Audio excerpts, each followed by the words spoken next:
Good morning friends, स्वागत है आपका करंट इंस्पायर चैनल पे। आज हम बात करने वाले हैं दीमा हसाओ शांति समझौता आसाम। इसका उपयोग आपको मेंस और प्रीलिम्स दोनों जगह होगा। मेंस में दीमा हसाओ शांति समझौता दिमासा आदिवासी एवं छठी अनुसूची के तहत उनका संरक्षण के लेख लिखने में होगा। वहीं आपको प्रीलिम्स में इससे रिलेटेड क्वेश्चन, शॉर्ट क्वेश्चन लिखने में सहायता मिलेगी। चर्चा में क्यों है, आइए जानते हैं।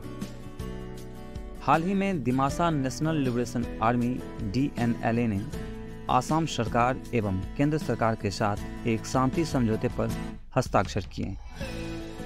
सितंबर 2021 में DNLA ने मुख्यमंत्री की अपील के पश्चात 6 माह की अवधि के लिए एक तरफा युद्ध विराम की घोषणा की थी। तभी से संघर्ष विराम में वृद्धि हुई। असम में एक विद्रोही समूह है दिमासा नेशनल लिबरेशन आर्मी, उन्हीं के साथ यह संघर्ष विराम में समझौता किया गया है। समझौते का उद्देश्य यह है, एक समझौता ज्ञापन पर हस्ताक्षर किए गए हैं जो DNLA को अपने हथियार डालने और भारत के संविधान का पालन करने के लिए मजबूर करता है। इससे समूह अपने सशस्त्र संगठन को भंग कर देगा, DNLA फाउंडरों के कब्जे के शिविर को खाली कर देगा और मुख्य धारा में शामिल हो जाएगा। कुल 179 DNLA कैडर अपने हथियार और गोला बारूद सौंपेंगे।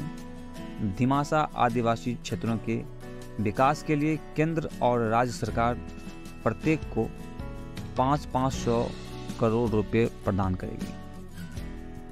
दिमासा कल्याण परिषद की स्थापना असम सरकार द्वारा राजनीतिक, आर्थिक और शैक्षणिक आकांक्षाओं को पूरा करने के लिए एक सामाजिक, सांस्कृतिक और भाषाई पहचान की रक्षा, संरक्षण तथा बढ़ावा देने के लिए की जाएगी। और यह उत्तरी कछाड़ हिल्स स्वायत्त परिषद के अधिकार से बाहर रहने वाले दिमासा लोगों का त्वरित तथा केंद्रित विकास सुनिश्चित करेगा। NCHAC का संचालन दिमासा जनजातीय क्षेत्र में किया जाता है। समझौता ज्ञापन भारत के संविधान की 6ठी अनुसूची के अनुच्छेद 14 के तहत एक आयोग की नियुक्ति का भी प्रावधान करता है, जो परिषद के साथ NCHAC से जुड़े अतिरिक्त गांवों को शामिल करने की मांग करेगा। अनुच्छेद 244 के तहत 6ठी अनुसूची स्वायत्त प्रशासनिक विभाग, जिसके पास राज्य के भीतर कुछ विधायी, न्यायिक और प्रशासनिक स्वायत्तता है, स्वायत्त जिला परिषद के गठन का प्रावधान करती है। दिमासा नेशनल लिबरेशन आर्मी क्या है, ये जानिए। यह असम के दिमा हसाओ और कार्बी आंगलोंग जिलों में एक सक्रिय विद्रोह समूह है। DNLA की स्थापना अप्रैल 2019 में दिमासा आदिवासियों के लिए एक संप्रभुत्व क्षेत्र की मांग करते हुए की गई थी। अपने लक्ष्य को प्राप्त करने के लिए एक सशस्त्र विद्रोह शुरू किया गया था। समूह का उद्देश्य दिमासा के बीच भाईचारे की भावना विकसित करना और दिमासा साम्राज्य को पुनः प्राप्त करने के लिए दिमासा समाज के बीच विश्वास का पुनर्निर्माण करना है। यह समूह जबरन वसूली और कराधान पर चलता है। यह नागालैंड के NSCN के समर्थन और जीविका प्राप्त करता है। दिमासा क्या है, ये समझिए। दिमासा या दिमासा कछाड़ी आसाम के सबसे पहले ज्ञात शासक और मूल निवासी हैं तथा अब मध्य एवं दक्षिणी असम के दिमा हसाओ, कार्बी आंगलोंग, कछाड़, होजी एवं नागांव जिलों के साथ साथ नागालैंड के कुछ हिस्सों में रहते हैं। ये अपनी अस्तित्व को बचाने के लिए युद्ध कर रहे हैं। इनका मानना है कि सरकार इन पर ध्यान नहीं देती है, इनके साथ छल कर।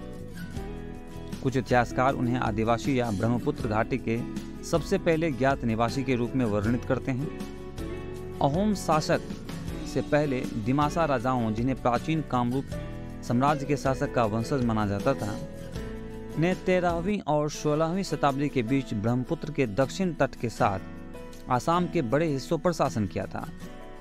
उसकी सबसे पुरानी ऐतिहासिक रूप से ज्ञात राजधानी दीमापुर अब नागालैंड में थी, जो बाद में उत्तरी कछाड़ हिल्स में मैबांग थी। यह एक शक्तिशाली राज्य था और 16वीं शताब्दी में इसने ब्रह्मपुत्र के लगभग पूरे दक्षिणी क्षेत्र को अपने नियंत्रण में रखा था। सुरक्षा दीमा हसाओ जिला और कार्बी आंगलोंग दोनों भारत के संविधान द्वारा की गई 6ठी अनुसूची का दर्जा प्राप्त हैं। ये क्रमशः उत्तरी कछार पर्वतीय स्वायत्त परिषद और कार्बी आंगलोंग स्वायत्त परिषद द्वारा चलाए जाते हैं।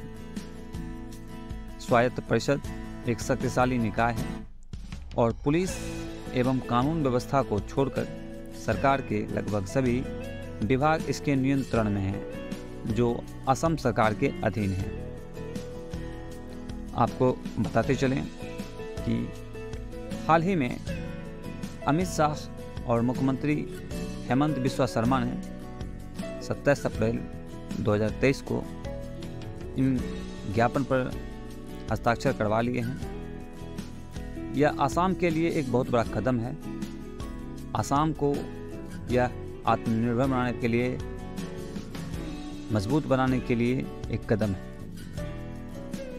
स्वायत्त परिषद एक शक्तिशाली निकाय है और पुलिस एवं कानून व्यवस्था को छोड़कर सभी सरकारी नियंत्रण में है।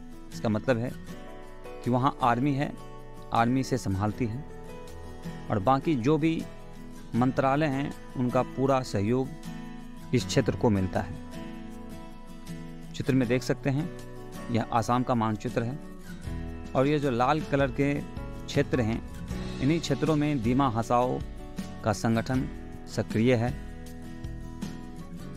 पहला जो है वो कार्बी आंगलोंग क्षेत्र है, दूसरा जो है वो दीमा हसाओ है। आगे बढ़ते हैं, इनके उग्रवाद का इतिहास जानते हैं। असम के पहाड़ी जिले कार्बी आंगलोंग और दीमा हसाओ में कार्बी एवं दिमासा समूहों के बीच विद्रोह का एक लंबा इतिहास रहा है, जो वर्ष 1990 के दशक के मध्य में चरम पर था। यह मुख्य रूप से अलग राज्य की मांग पर आधारित था।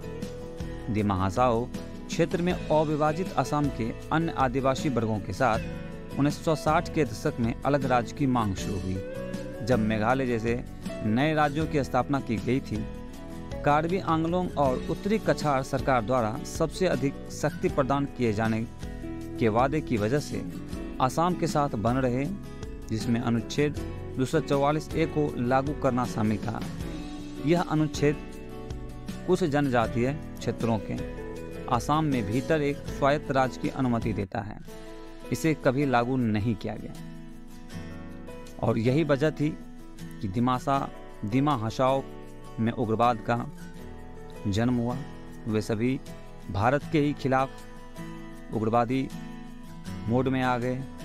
इनका मानना था कि हमारा अलग राज्य हो, हम खुद ही अपना सब कुछ संभालें, लेकिन ऐसा नहीं किया गया और अंततः